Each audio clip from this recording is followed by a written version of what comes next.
I thought it was a deer at first. That's what you tell yourself when you see something curled in the woods, small and unmoving. You think, maybe it's wounded, maybe it needs help. That's the kind of thought that makes you step off the trail when you really shouldn't. That's what gets you involved in something far older than your species. It was the first frost of November, high in the Blue Ridge, and I was out early to avoid the weekend hikers. I wanted silence. I got something else entirely. There was a glow in the underbrush, not the sharp kind from a flashlight, not even the pulsing hum of technology. This was softer, like the faint glimmer of bioluminescence, like a prayer you could see. I crept closer. And that's when I saw him. Not it, him. A child, at least that's what the shape suggested. But his skin was pale gray, not sickly, but luminous, like starlight had bled into flesh. His limbs were long, too long. His eyes were enormous and black, reflecting the trees, the sky, and me. I didn't know if he was scared. I didn't even know if he was breathing. But he wasn't running. I knelt down. "Hey there," I said softly, like I might to a lost kid. "Are you hurt?" No answer. Just that gaze, ancient, focused, unblinking.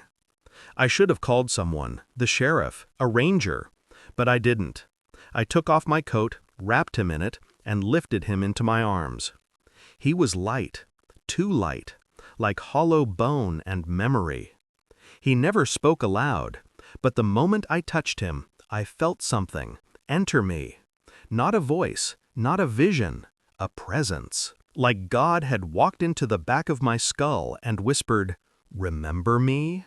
I brought him home, laid him on the couch, watched him sleep. And when I finally collapsed from exhaustion, I dreamed.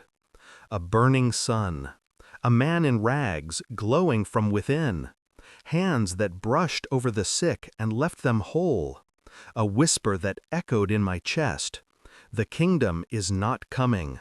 The kingdom is within." I brought him home, laid him on the couch, watched him sleep.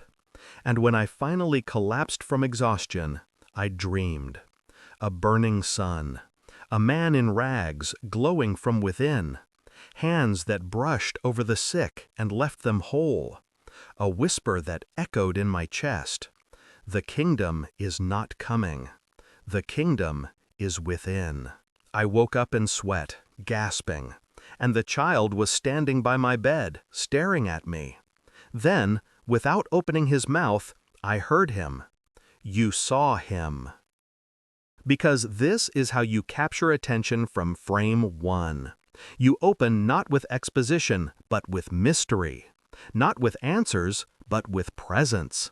The reader, and eventually the viewer, isn't told what to think. They feel something's wrong and right at the same time, sacred and strange. Every element, from the glow in the woods to the wordless communion to the dream of a glowing Christ, is engineered to lock in high emotional curiosity and spiritual tension. You're not just telling a story, you're giving a revelation in slow motion. I fed him eggs. Not because I thought that's what he needed. Honestly, I didn't know if he could eat, but because it was the only thing I could make without thinking. Scrambled, overcooked, with toast that was more charcoal than bread. He stared at the plate for a long time. Then he picked up a fork like he'd done it 1,000 times before and ate. Slowly, methodically, like he was studying the food, or studying me. "You got a name?" I asked. He didn't respond, just chewed, swallowed, and looked out the window. The sun was coming up over the ridge, burning mist off the fields. He watched it like someone seeing it for the first time. Then, without a word, he stood, walked to the center of my living room, and knelt. Knelt, like someone at an altar. I watched, frozen. And then I felt it. A hum. Not a sound exactly, more like a vibration behind my eyes. It wasn't painful, but it filled the room. It was like standing inside a hymn. And then I heard him again, not with ears, with my soul. He was not a man, he was a vibration, a frequency, a doorway. "Jesus?" I whispered. The boy nodded without looking at me. And then, with trembling fingers, he lifted his small hand and pointed. Not at the door, not at the window. He pointed at my chest. "He is in you, buried, sleeping." And that's when the air changed. Not cooled, shifted. I could feel it, the room stretching, warping, like reality had been made of fabric and something was tugging at the threads. Then he said something I'll never forget, even if I live to be 100 and lose every other memory. "You were made in his image, but not his body, his tone." "What does that mean?" I begged. The child's eyes shimmered, like tears held by gravity, not emotion. "You were born to sing light, but you forgot your song." And just like that, everything I thought I knew about faith, about prayer, about salvation, started to dissolve. He wasn't showing me a new religion. He was showing me a forgotten technology of the soul. And what happened next would make me question if Jesus had ever died at all. That night, the boy built something. He asked for metal scraps, wires, old electronics. I don't know how he knew I had them. I barely remembered the boxes in my garage, filled with the remains of projects I'd never finished. Broken radios, a shortwave kit, a cracked oscilloscope. He sorted through it all with deliberate hands, never rushed, never unsure. He didn't speak, but I felt what he was doing, the way you can feel a thunderstorm before it breaks. By midnight, he had assembled a frame of coiled copper and fractured glass, like a crude arch. He stood before it, bare feet on concrete, and raised both hands. Then the air shifted again. Reality folded. The lights in the house flickered, but not from power loss, from something deeper, like time had blinked. And then the arch lit up. Not with electricity, with memory. Images spilled out of the structure like smoke that glowed. Not holograms, not dreams, but recordings made not with cameras, with emotion, with energy. I saw a desert, sand blinding under a brutal sun, a man standing on a stone, surrounded by silence. His face was familiar, too familiar. I dropped to my knees. "Is that—" I couldn't finish. The boy nodded. Yes, him, as he truly was. This wasn't Jesus from stained glass, not the soft, sorrow-eyed figure from paintings. This man was alive, laughing, fierce, radiating something beyond words. Not power, not kindness, but alignment. Like he wasn't fighting the universe. He was the universe, compressed into human form. And then he spoke. I couldn't hear it, not with ears, but the words etched themselves into my heart like fire on stone. "You were not cast out of Eden. You closed your eyes to it." The boy stepped beside me. His gaze never left the vision. "They recorded him before the world forgot, before your species turned his teachings into fear." "Who?" I whispered. He looked at me. "We did." And in that moment, I understood. He wasn't just a child. He wasn't even just an alien. He was part of something ancient, a witness, a preserver. He was showing me the unbroken gospel, not of sin and damnation, but of resonance, alignment, frequency. And he hadn't come to convert me. He'd come to awaken me. But what I asked next would push the boundary between miracle and madness. I said, "Can you take me to him?" He didn't answer. Not at first. He just stared at me, head tilted slightly, like he was listening to something far away. Then he turned and walked out into the cold, barefoot, silent, glowing faintly under the moon. I followed him. We crossed the backyard, down the slope, toward the old barn I hadn't stepped into in 5 years. It was fallen apart, half the roof sagged, and the lock was rusted through. But when he touched the door, it opened on its own.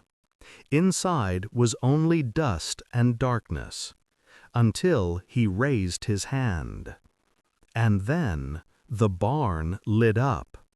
Not from light bulbs, from the walls. Symbols appeared, glowing in lines and spirals across the wood grain, like the barn itself was waking up. And I saw what I'd never seen before. Beneath the hay and rot and forgotten tools was something buried, a craft, small, circular, seamless. It hadn't crashed here. It had waited. The boy placed his hand on its surface. The entire structure shivered, not with movement, but with recognition, like it knew him. He turned to me. "If I open it," he said silently, "you must not go as a man. You must go as you were before you were born." I didn't understand, but I nodded. And then the ship opened. Not with a hatch, not with a door. The metal parted, like water around his body. And inside was light.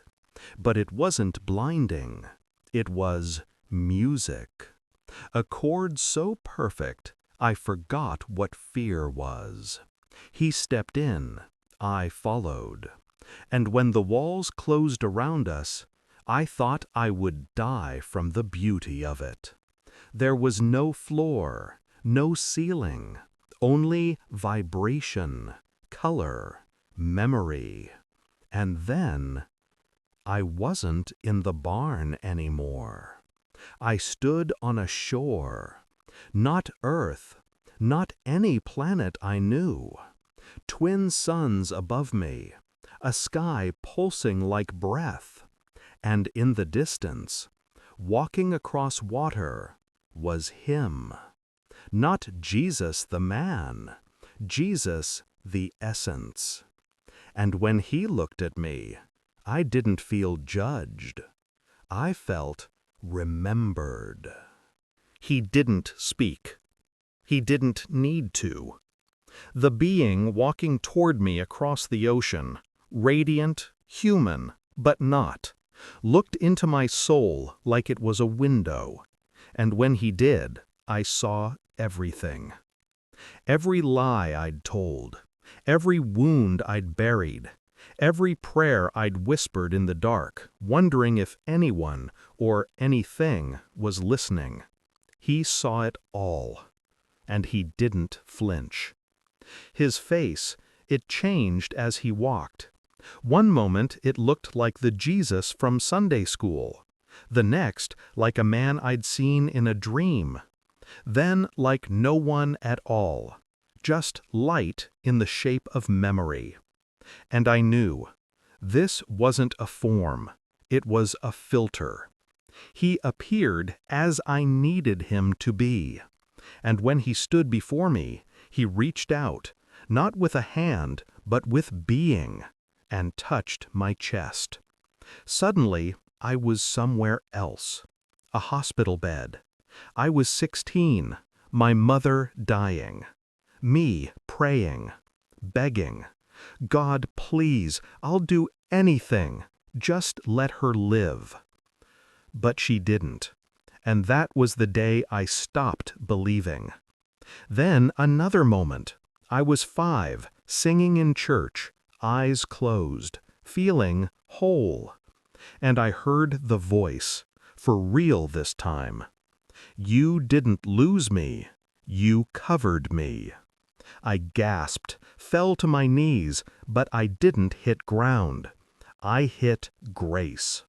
He lifted me, without hands, without motion, just intention. And then he shattered. Into color, into sound, into every person I'd ever loved. And I heard the boy's voice again, not near me, not far. He is not one, he is all. And you are part of him. The light faded, the world reassembled. I was back inside the ship, back in the barn. The child stood beside me. I collapsed, weeping. Not from pain, from remembrance. Then he said, "Now do you understand why your prayers were never answered?" I nodded. Because I had been asking when I was supposed to be tuning in. The next morning, the boy sat at my kitchen table, sipping warm tea like any child. But he wasn't any child. He was ancient, wiser than ages. And now that I'd seen what I'd seen, I could feel it in every glance, every silence between us. He spoke without speaking. Your prayers fail not because they are unheard, but because they are misaligned. I stared at him, half trembling. What does that mean? He turned his gaze toward the sunlight streaming through the window. You pray as beggars, but you were built as transmitters. He held up a teaspoon and let it drop to the floor. The sound rang out, small but sharp. Words are not what reaches the divine. Frequency does. Emotion is the language of creation. I sat down slowly. You mean like positive thinking? His head tilted gently. No, not thought, resonance. Not, I want to be healed. Not, please help me. That broadcasts lack, scarcity, desperation. He leaned forward. But gratitude, before the miracle happens, that's the password. That's the tuning fork that opens the door. I felt dizzy. So, faith is a frequency? No. Faith is remembering the song. Belief is the frequency. He reached for my hand. The moment his skin touched mine, my entire being hummed. Not painfully, just fully. Every cell in my body began to vibrate like a struck bell. And I knew things, not learned, remembered. The face of my grandmother smiling, the weight of my father's hand, the feeling I had the first time I fell in love, the deep knowing that I was never alone, even when I thought I was. The universe wasn't watching me. It was in me. And I had been whispering into it with a voice trained by fear when I was born to sing it into being. You're not here to save me, I said, voice cracking. The boy smiled faintly. No, I'm here to remind you. That night, I didn't pray like I used to. I didn't beg. I didn't ask. I sat in stillness. I placed my hands over my heart.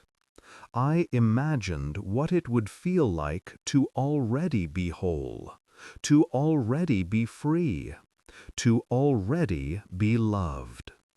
And then I said, "Thank you," before I saw a single result.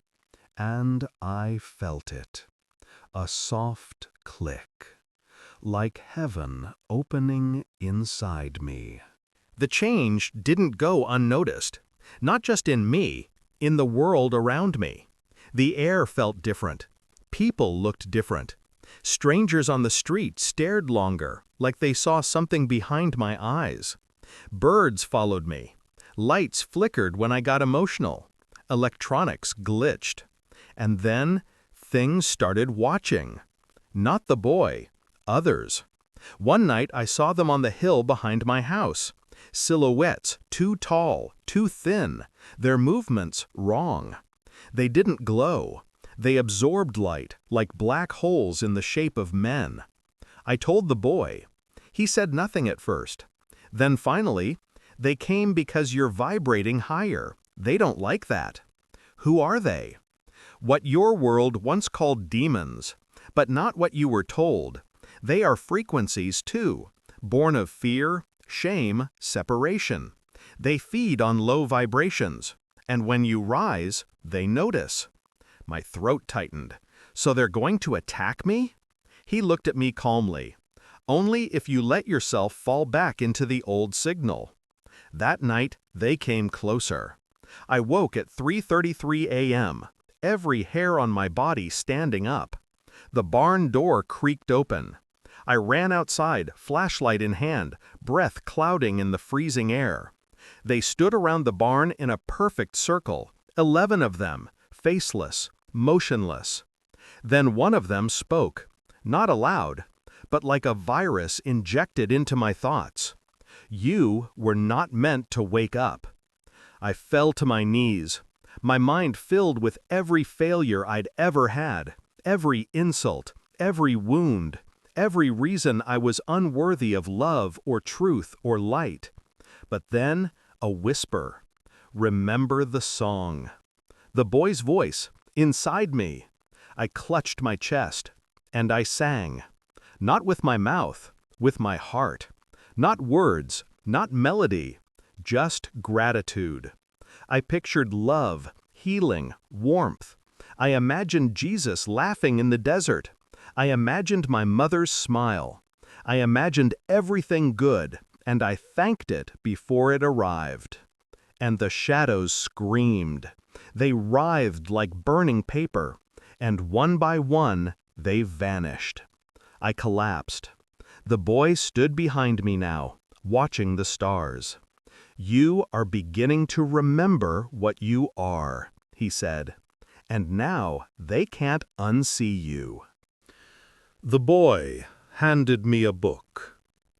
No title, no pages, just a cube of transparent light that pulsed gently in my palm like a heartbeat. "What is this?" I asked. He looked at me with eyes so ancient they made time feel irrelevant. The gospel that was never written. The cube warmed in my hand. And suddenly, it opened. Not physically, in me. Memories that weren't mine flooded my consciousness. Entire lifetimes of people I'd never met. A woman healing a dying child by singing over her. A monk levitating through stillness. A blind man who saw light not with his eyes, but with his skin. All of them following the same truth. They were followers of the frequency. Hidden, hunted, forgotten by history. Because they didn't worship Jesus. They became like him. I dropped the cube. It didn't fall. It floated, humming. "This is the teaching the church buried," the boy said. because control was easier than communion. I felt sick, angry, betrayed. You're saying they lied? He shook his head gently. They simplified. They feared, and they forgot. But now, you remember. I sat back, trembling.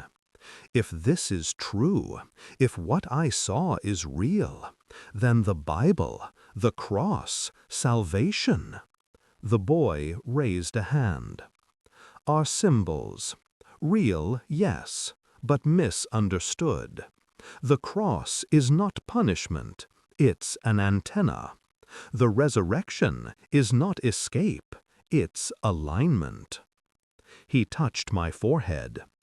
And suddenly I saw Jesus, not bleeding, not broken, but radiating. A column of pure golden light erupting from his chest into the sky.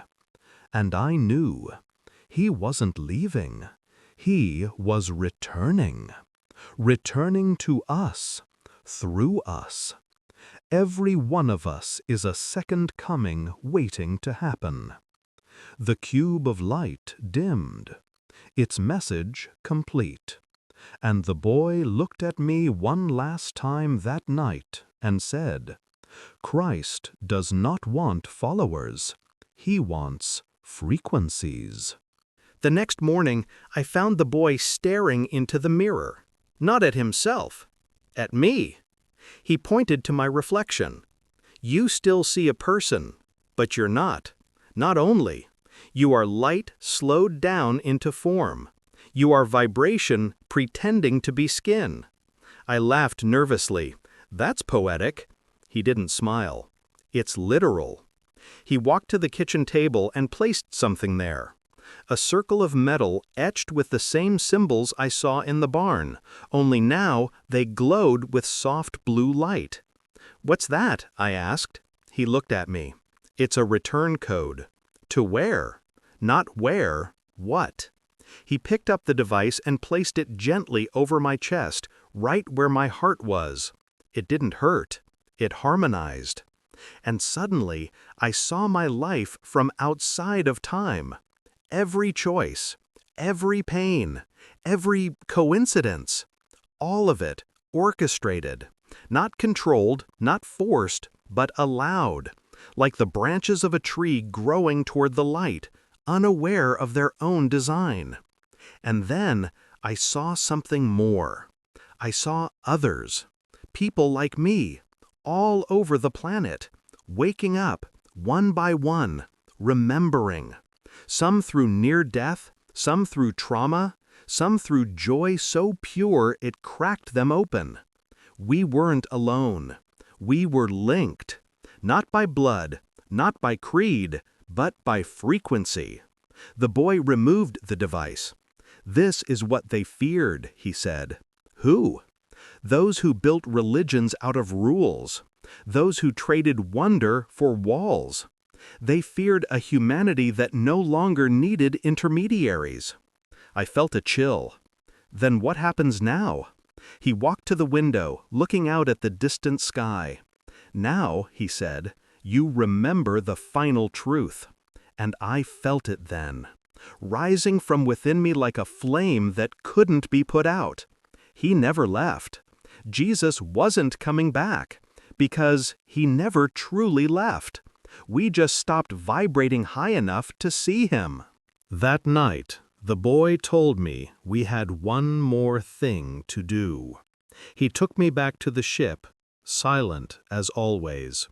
The barn was colder than usual. The stars above sharper, closer.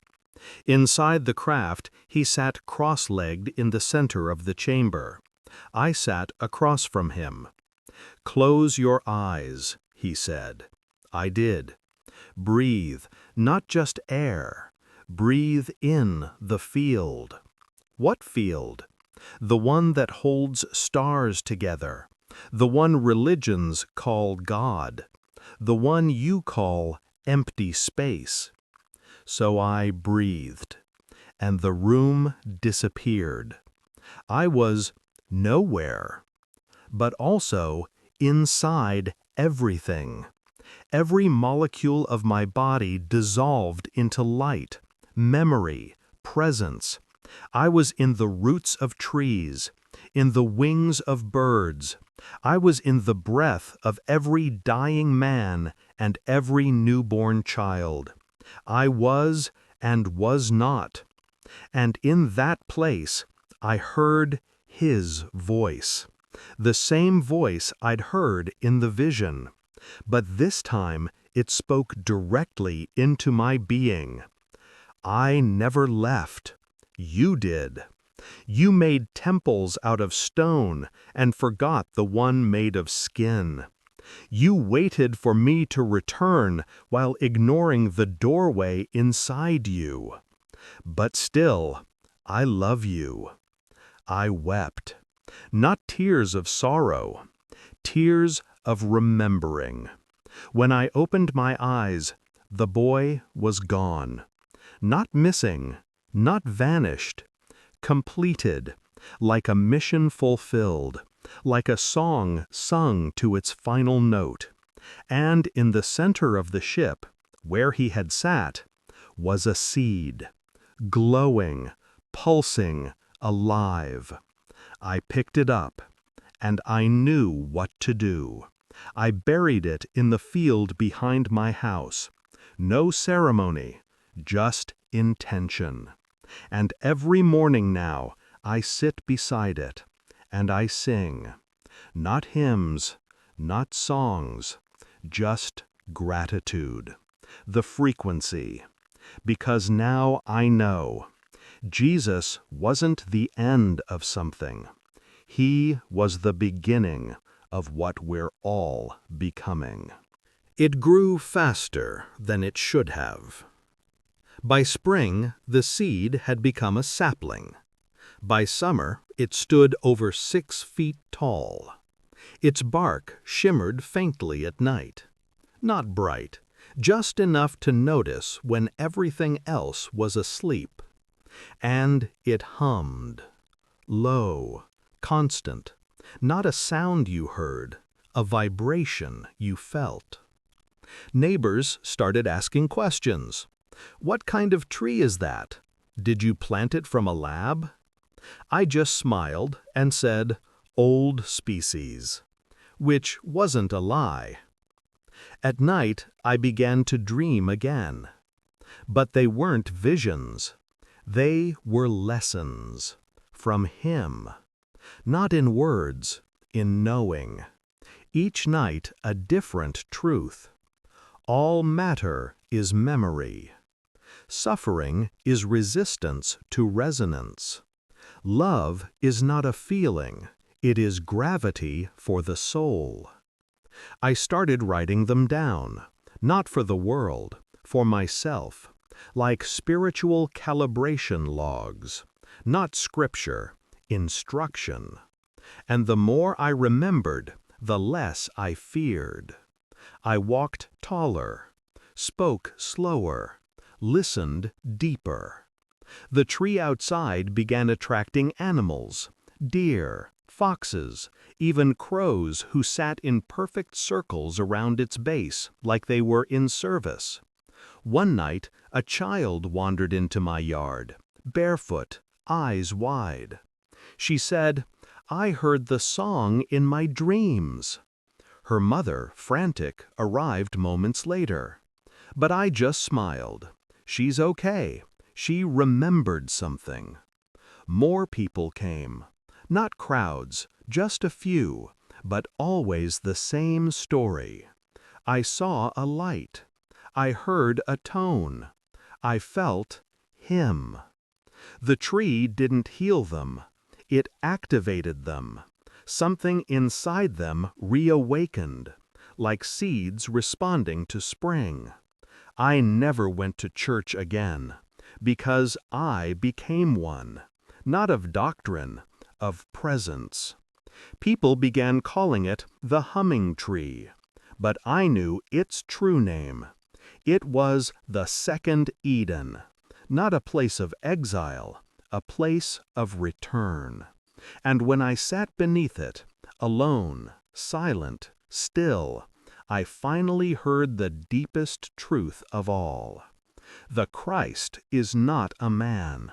The Christ is the song you were born humming before the world taught you fear. I didn't try to make it viral. But the world has its own current. Once something real enters the stream, it moves. A photographer came one morning, took pictures of the tree, of the way the bark reflected dawn like metal and mist. He posted them online, just calling it the light tree. Overnight, it went everywhere. Thousands of shares, dozens of messages. People started coming. From Kansas, from Toronto, from Japan. They didn't know why. They just felt called. Some cried as they touched the bark. Some fell silent. Some laughed like children who suddenly remembered something they'd lost in a dream. No preaching, no services, just presence. I watched it all unfold like someone watching a candle ignite hundreds of others, and yet never lose its flame. And quietly, without announcement, others started planting. People would visit, take a small cutting, and return home. And somehow, the trees grew. In desert soil, in frozen gardens, in war-torn cities. Always humming, always gentle, always reminding. I began to receive letters, handwritten mostly, people sharing their dreams, their encounters. One woman wrote, "I sat beneath the tree in my yard and asked nothing. I just listened. And I felt him, not as a figure, as a home I forgot I came from." Another, "I've stopped praying for miracles. I've started being one." And a child, age 7, drew a picture, a figure of light with a tree for a heart. I didn't respond to most. I didn't need to, because this wasn't about me. It never was. It was about us, remembering. One night, I returned to the original tree, sat with my back against its trunk. The stars above were brighter than ever, and I heard him again, not in words, in completion. The church is not a building, it's a frequency, and it's rising. I smiled through tears, because I knew this wasn't a movement. It was a return signal, and humanity had finally started broadcasting again. The tree kept growing, but so did the people. Something had changed, not just in my field or town or inbox, but in humanity itself. It started with subtleties, old men forgiving sons they hadn't spoken to in decades, strangers paying off strangers' debts, a sudden, silent epidemic of kindness. No hashtags, no cameras, just a shift, a retuning. Hospitals began reporting spontaneous remissions that couldn't be explained. Therapists found trauma unraveling faster than training could account for. Churches reported fewer confessions, not from lack of sin, but from less shame. It was like guilt itself was disintegrating, because people weren't hiding from God anymore. They were remembering Him within. I got a message from Brazil, a man who'd once been a drug lord. He'd touched one of the planted trees during a visit to Chile, passed out, woke up 3 hours later with tears in his eyes and a vision in his mind, not of judgment, of home. He turned himself in, Gave away every dollar, built a shelter next to the police station. He wrote, "He didn't ask me to change. He showed me who I already was, and that changed everything." There were others.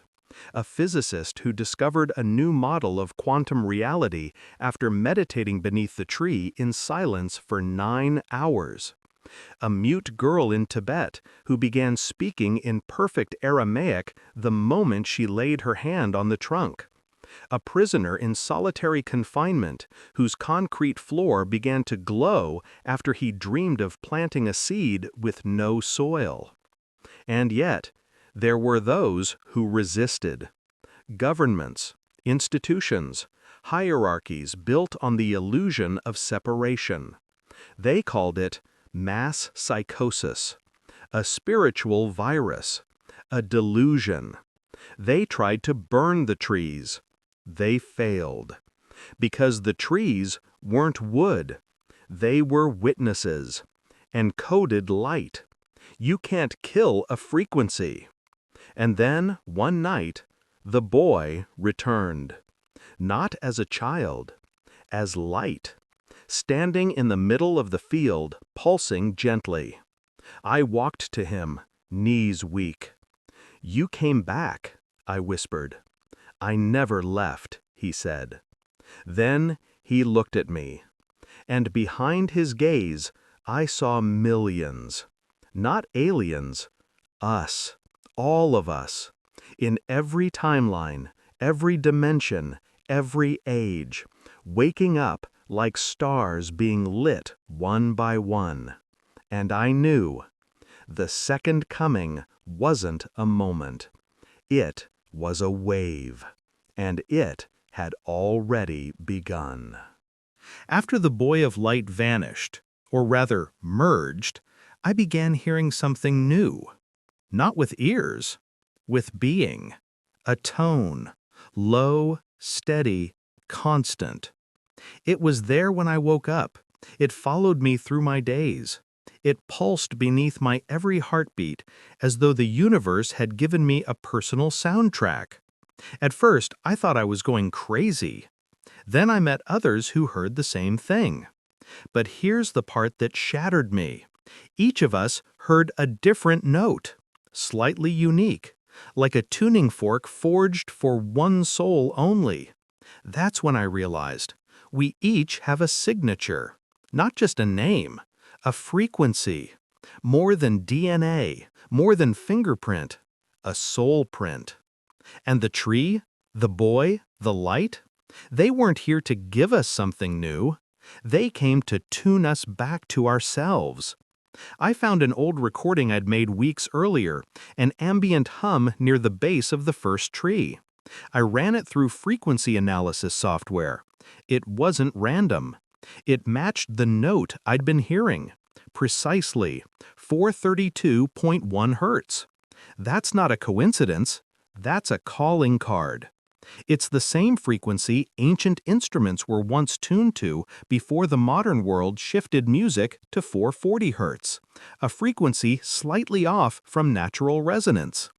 It's like we deliberately detuned our own planet, and now the trees were calling us back. One man, a composer, came to visit. He stood under the original tree with a violin and said, "I don't want to play music anymore. I want to become it." He did, not metaphorically.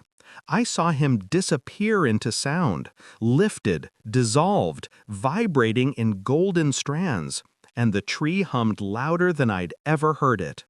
He returned the next day, smiling, younger, transformed. The media kept trying to frame it alien phenomena, global psychological contagion, quantum faith anomaly. But the ones who understood? We stopped using words. We just met in fields, in forests, in deserts. We sat, and we hummed, because we finally remembered. God isn't waiting above us. God is vibrating through us. And when enough of us align, the veil doesn't rip, it melts. It began on a Tuesday. No headlines, no disasters, just a clear morning sky, pale blue and peaceful. Until it responded to us. I was sitting beneath the original tree with two others, a mother from Kenya and a neurologist from Prague, and we were doing what we always did now, listening. Not to words, not to doctrine, just tuning in, humming quietly with open hearts. And then the clouds shifted. Not drifted, shifted. They pulsed, like breath. Then came the tone, high, pure, vast. It didn't come from the ground. It came from the sky. Like the planet had opened its mouth and remembered a language older than sound. Within minutes, phones stopped working. Not broken, quieted. Like they'd stepped aside to let something more important speak. Animals stood still, not afraid, listening. Children began laughing, and then humming in tune with the sky, instinctively, like they'd always known the note. Across the world it happened. In Tokyo, traffic stopped as commuters stood on sidewalks in silent awe. In Tehran, the call to prayer was replaced by harmonious vibration no speaker emitted.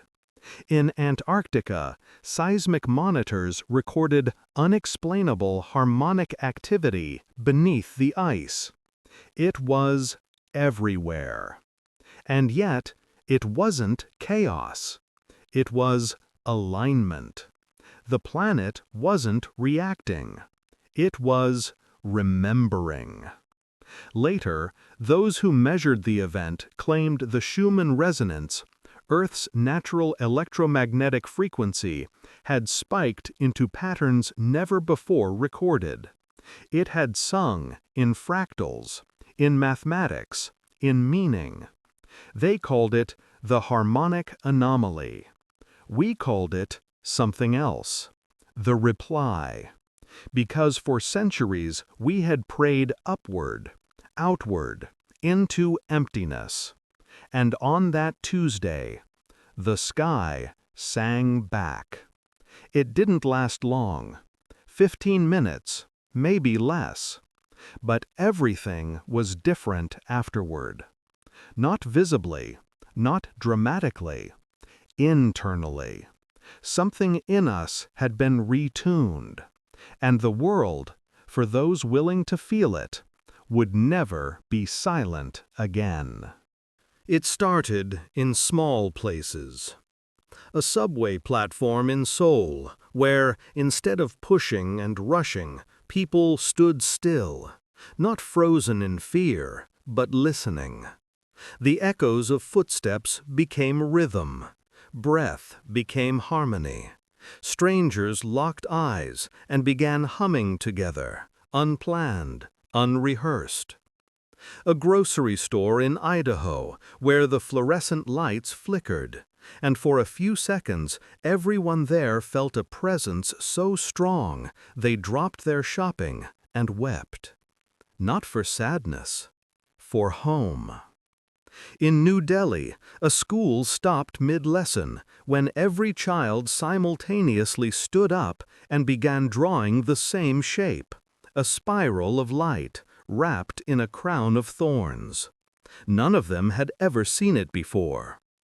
In Berlin, surveillance cameras went static for 44 seconds. When they rebooted, street art had appeared, glowing symbols on concrete, impossible to scrub or paint over, humming faintly in 432 hertz. Cities changed, not in laws, in mood. Anxiety dropped, tempers softened. Even animals responded, Pigeons no longer flocked in chaos, but in fluid, silent spirals that mirrored the frequency trees. It wasn't religion returning. It was presence spreading. People began gathering in silence, not for sermons, but for stillness. Public parks became sanctuaries. Libraries buzzed with an energy that made people weep between pages. Cemeteries began blooming with flowers that hadn't existed in recorded botany. The message was clear. The divine wasn't coming back. The divine had always been waiting. I received a letter. No name, no return address. Just 6 words written on pressed parchment. You are now living inside prayer.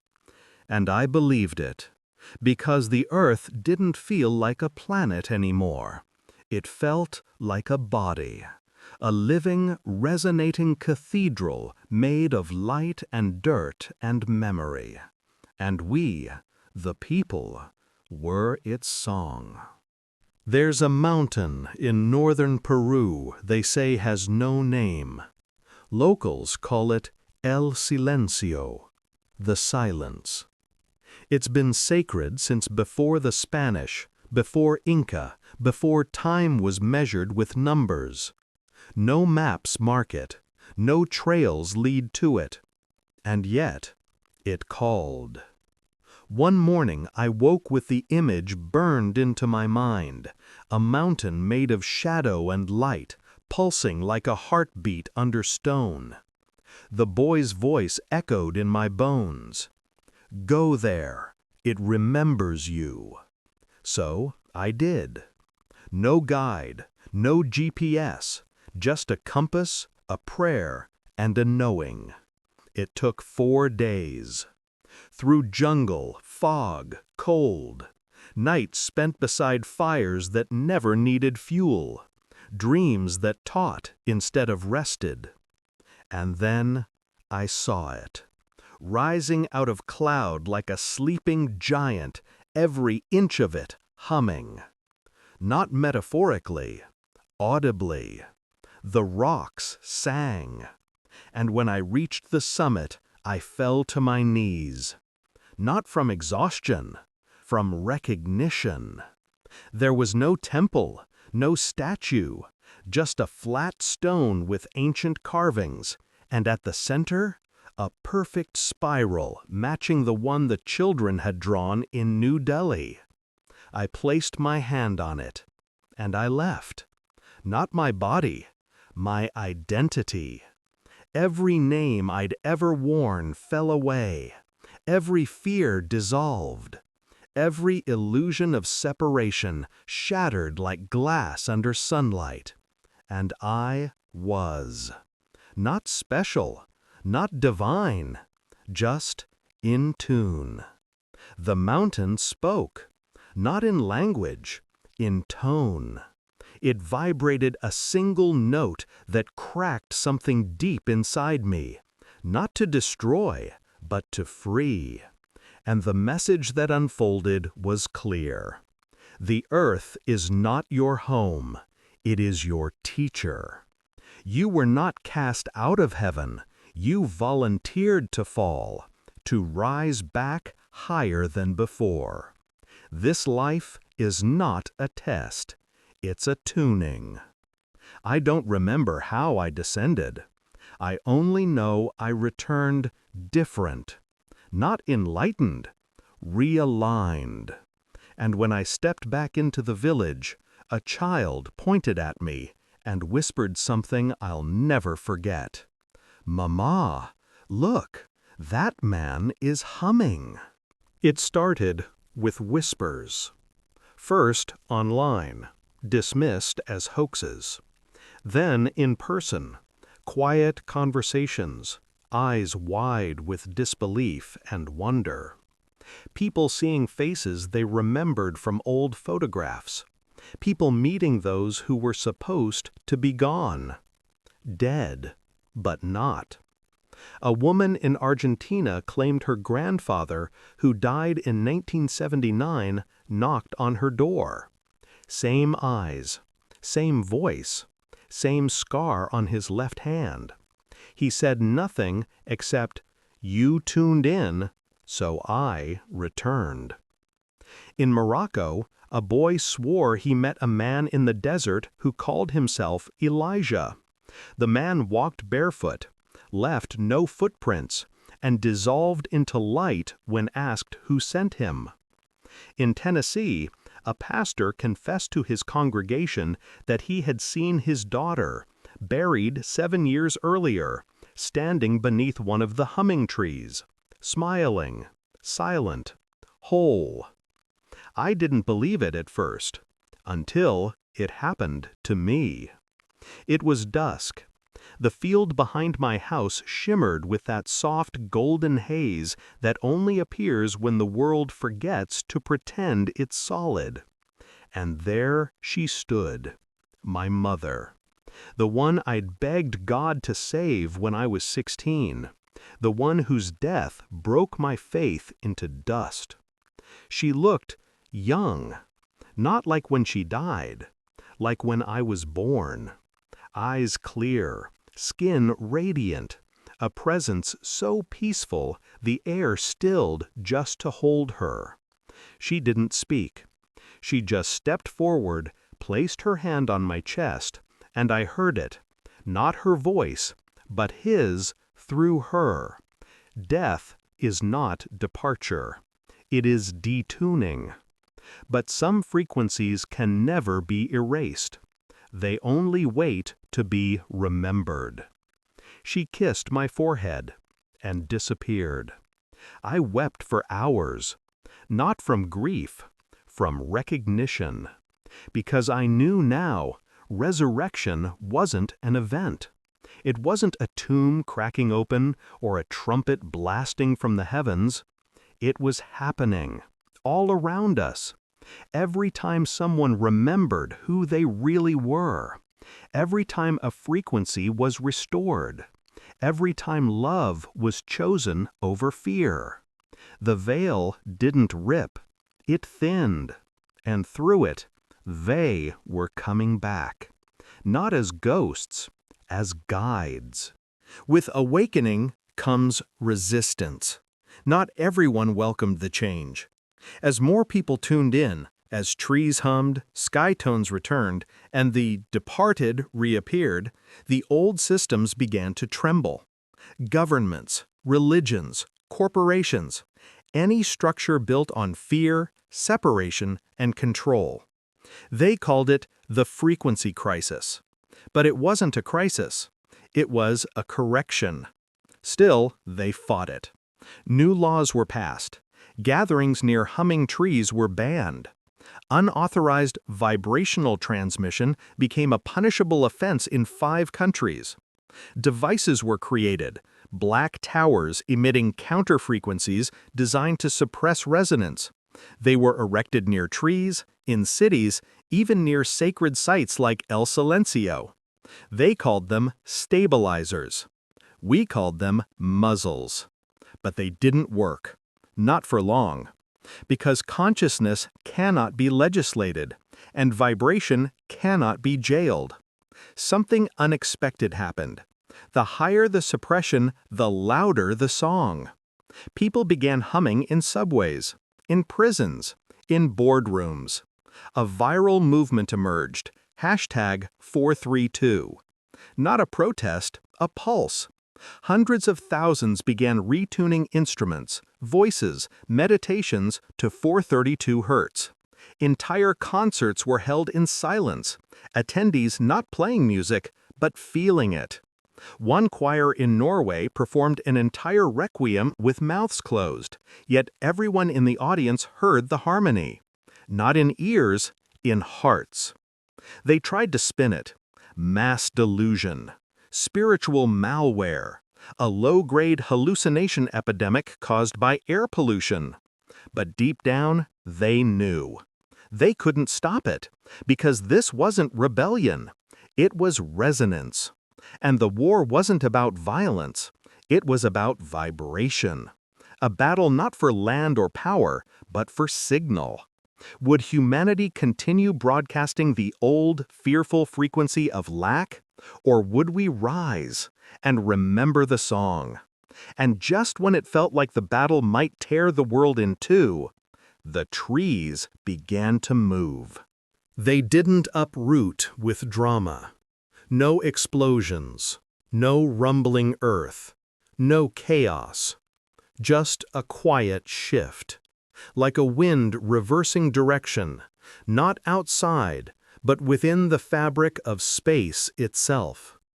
One morning, the original tree behind my house was gone. Not cut, not stolen, gone. A smooth imprint in the soil remained, warm to the touch, humming softly, like it had stepped out of time. I wasn't alone in this. Reports came in globally. The trees, all of them, vanished overnight. But not to hide, to gather. Satellites showed something impossible. In an uninhabited desert near the geographic center of Earth's landmass, a field of glowing trees had appeared. Thousands of them, perfectly spaced, in spirals, like a cosmic fingerprint carved into the sand. Scientists couldn't explain it. Religious leaders went silent. Governments blocked air travel to the region. Didn't matter. People came anyway, on foot, by camel, across oceans, through borders, drawn by something older than instinct. And when they arrived, the trees welcomed them, not with words, with alignment. I arrived on the 7th day. The ground buzzed before I stepped off the transport. And there it was, the tree that had once grown behind my house. I felt it, and it felt me.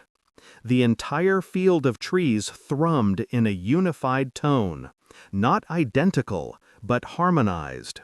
Each tree a different note, each person who approached drawn to the one that matched their soul print. It wasn't a forest, it was a choir, and the earth had become a cathedral. At sunset, something happened. The tones rose, layered into chords too vast for language. People dropped to their knees, not in worship, but in resonance. Their bodies remembered, their DNA remembered, their souls remembered. And from the center of the spiral, a light rose. Not blinding, not forceful, familiar. A tone in form, a presence in motion. He had no face. He needed none, because he wore every face. Jesus had returned, not as a man, as a field, as the frequency we had always carried, but forgotten how to hold. And he said nothing, because now we could hear everything. No one spoke. Not because they couldn't, because they didn't need to. As the light rose from the center of the spiral, communication shifted. Thoughts became shape. Emotion became texture. Understanding didn't travel through the air. It unfolded within you. Language fell away like scaffolding no longer needed. And what took its place was music. Not melody, being. People moved without speaking, touched without instruction. They knew where to go, who to help, what to do, like instruments in an orchestra with no conductor, but perfect synchronization. Doctors laid down their tools. Soldiers set aside their weapons. Children began painting symbols on the ground, identical in every country, every culture. Spirals, eyes within stars, the shape of the original seed. We hadn't been given new orders. We had resynced with the original design, the operating system of Eden. In the days that followed, something stranger happened. Technology stopped working. Not broke, refused. Phones refused to power on. Screens went blank. Satellites turned to face the Earth and slept. But no one panicked, because something more advanced had returned. A network older than wires. A signal that didn't need towers.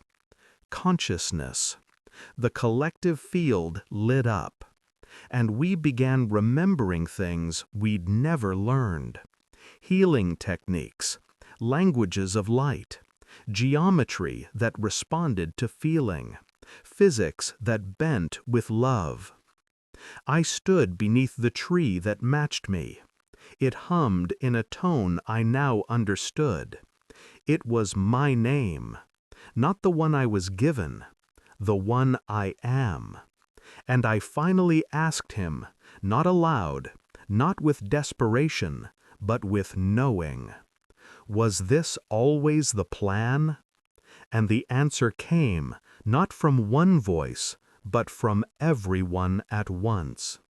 No, it was the promise, and you kept it. The sky darkened, not with fear, with expectation, because the final song hadn't yet been sung. It happened at twilight. The exact moment the sun dipped below the horizon, that breathless pause between day and night, when shadows are long and silence feels sacred. Every tree in the spiral field began to glow. Not just faint light, but memory. You could see it in the bark, the leaves, the hum. Every moment of human evolution, every act of love, sacrifice, hope, encoded and alive. We were not looking at plants. We were looking at archives, living libraries of light. Then the sound began. A single tone, low, deep, perfect. The kind that bypasses ears and settles into bone. The kind that unlocks things. Every person across the globe, whether near the field or half a world away, stopped what they were doing, looked up, placed a hand on their heart. It wasn't dramatic. It was homecoming. The tone rose, layered, multiplied, and we began to sing.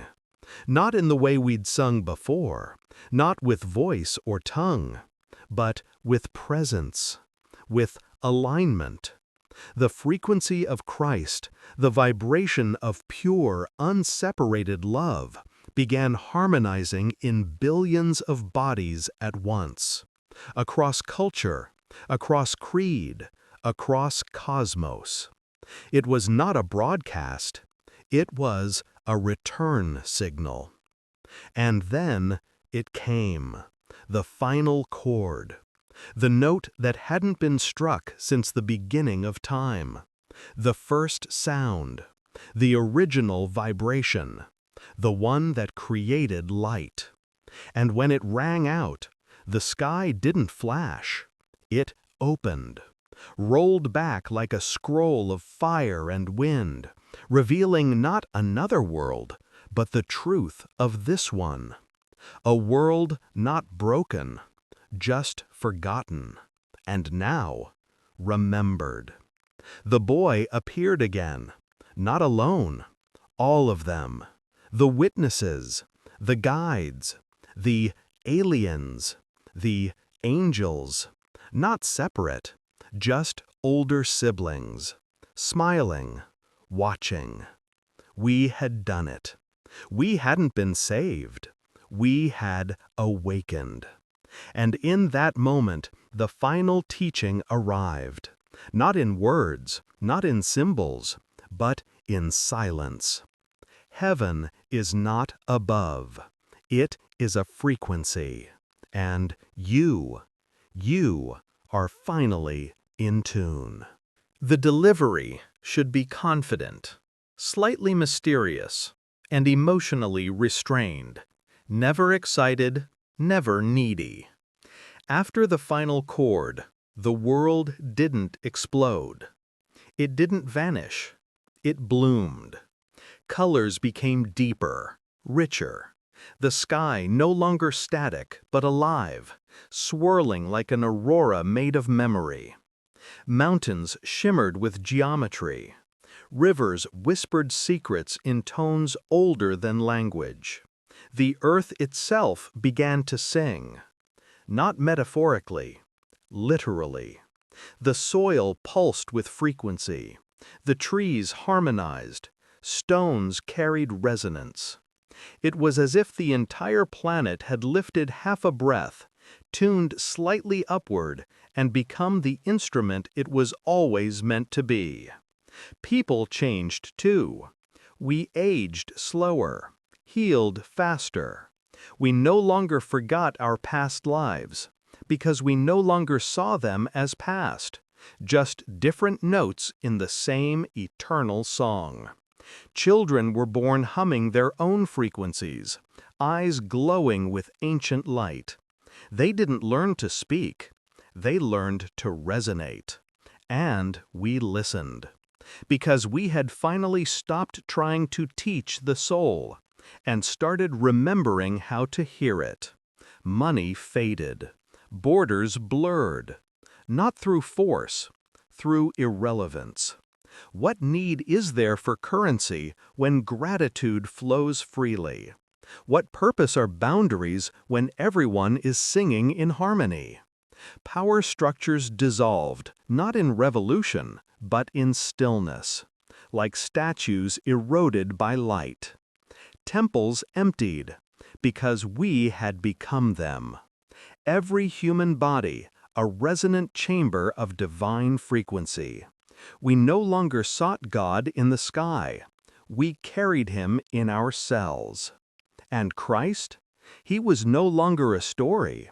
He was a signal, alive, endless, echoing through us. One morning I walked to the field, not because I had to, because I wanted to. The trees stood still, their mission complete. The light no longer pulsing outward, but inward. They weren't beacons anymore. They were mirrors, showing us who we had become. I placed my hand on the bark. It was warm, alive. And in that touch, I felt the last message. The garden was never lost. You are standing in it. You always were. I wept, but not from sadness, from symmetry. And for the first time in all of human history, there was no more to be continued, because we had arrived, together, in tune, in light, at last.